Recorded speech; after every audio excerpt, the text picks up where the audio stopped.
Hello everyone, আসসালামু আলাইকুম। আজকে আমি আপনাদের সঙ্গে দারুণ ইউনিক এবং মজাদার একটা রেসিপি শেয়ার করব। তাহলে চলুন বন্ধুরা, আর দেরি না করে আজকের রেসিপিটা শুরু করা যাক। আজকের রেসিপির জন্য প্রথমেই আমি একটি কড়ার মধ্যে দিয়ে দিচ্ছি পরিমাণ মতো সর্ষের তেল, আর তার মধ্যে অ্যাড করে দিচ্ছি কাঁচা লঙ্কা কুচি, আদা কুচি আর শুকনো লঙ্কা কুচি। সমস্ত উপকরণ একটু নেড়েচেড়ে হালকা ফ্রাই করে নেওয়া হয়ে গেলে এর মধ্যে অ্যাড করে দিচ্ছি পেঁয়াজ কুচি।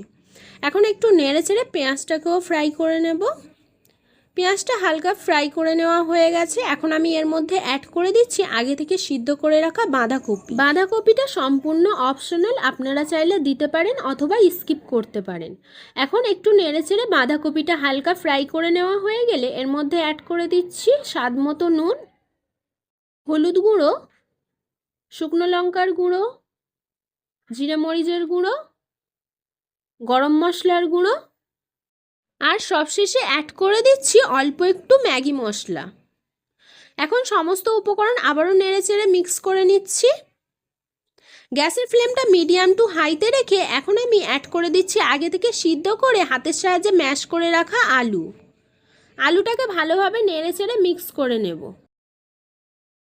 পাউরুটির চপ বানানোর জন্য আলুর মিশ্রণটা সম্পূর্ণ রেডি হয়ে গেছে। এখন আমি গ্যাসের ফ্লেমটাকে অফ করে দিচ্ছি।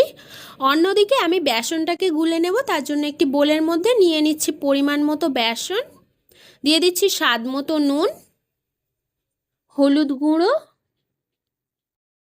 আর অ্যাড করে দিচ্ছি কাশ্মীরি লঙ্কার গুঁড়ো যাতে সুন্দর একটা কালার হয়, গরম মশলার গুঁড়ো, সবশেষে অ্যাড করে দিচ্ছি জিরে মরিচের গুঁড়ো।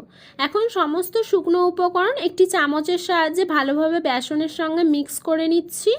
এখন বেসনের মধ্যে অল্প অল্প করে জল অ্যাড করে থিন কনসিস্টেন্সির ব্যাটার বানিয়ে নেব। দেখুন, আমি একবারে জল দিচ্ছি না, এইভাবে অল্প অল্প করে জল অ্যাড করে বেসনের ব্যাটারটাকে রেডি করে নিচ্ছি। দেখুন, ব্যাটারটা ঠিক এরকম কনসিস্টেন্সির বানিয়ে নিয়েছি, খুব বেশি পাতলাও নয় আবার ঘনও নয়। বেসনের ব্যাটারটা রেডি করে নেওয়া হয়ে গেছে। অন্যদিকে একটি স্লাইস ব্রেড নিয়ে নিয়েছি। এখন স্লাইস ব্রেডের সাইডের শক্ত অংশটাকে কেটে নিচ্ছি। ব্রেডের মাঝখানে সাদা অংশটাকে আমি নেব না, সাইডের শক্ত অংশটা হাতের সাহায্যে টুকরো করে নিয়েছি। এখন আমি আগে থেকে যে আলুর মিশ্রণটা রেডি করে নিয়েছিলাম হাতের সাহায্যে মিক্স করে নিচ্ছি পাউরুটিটা দিয়ে। দেখুন, আলুর চপ যেভাবে মাখতে হয় সেইভাবে আমি আলুটাকে রেডি করে নিয়েছি। এখন আমি হাতের সাহায্যে অল্প একটু মিশ্রণ নিয়ে এইভাবে গোল করে নিচ্ছি। তারপরে হাতের সাহায্যে এইভাবে একটু চ্যাপটা করে নিচ্ছি। ঠিক যেভাবে আমরা আলুর চপের শেপ দিয়ে থাকি সেম প্রসেসে আমি সমস্ত আলুর মিশ্রণ চপের মতো শেপ দিয়ে নিয়েছি।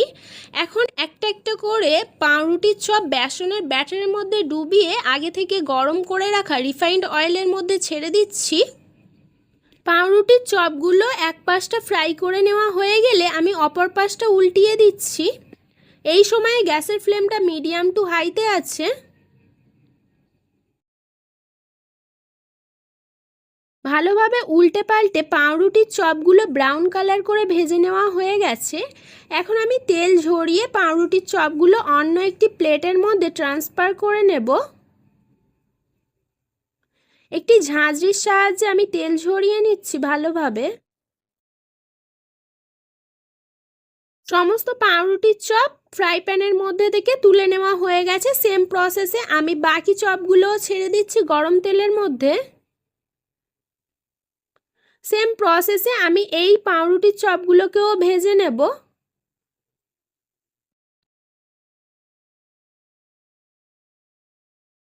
পাউরুটির চপগুলো ভেজে নেওয়া হয়ে গেছে ব্রাউন কালার করে। এখন আমি তুলে নিচ্ছি ঝাঁঝরির সাহায্যে।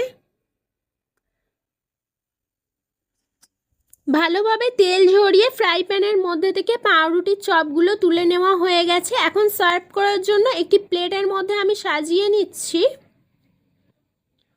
একটা পাউরুটির চপ আপনাদেরকে কেটে দেখাচ্ছি ঠিক কেমন হয়েছে ভিতরটা। আপনারা হয়তো আগে কখনো এইভাবে পাউরুটির চপ বানাননি, কিন্তু রিকোয়েস্ট করব একবার এই রেসিপিটা বাড়িতে বানিয়ে দেখবেন, খেতে খুবই সুস্বাদু হয়। আজকের রেসিপিটা এই পর্যন্তই। সম্পূর্ণ রেসিপিটা দেখার জন্য ধন্যবাদ।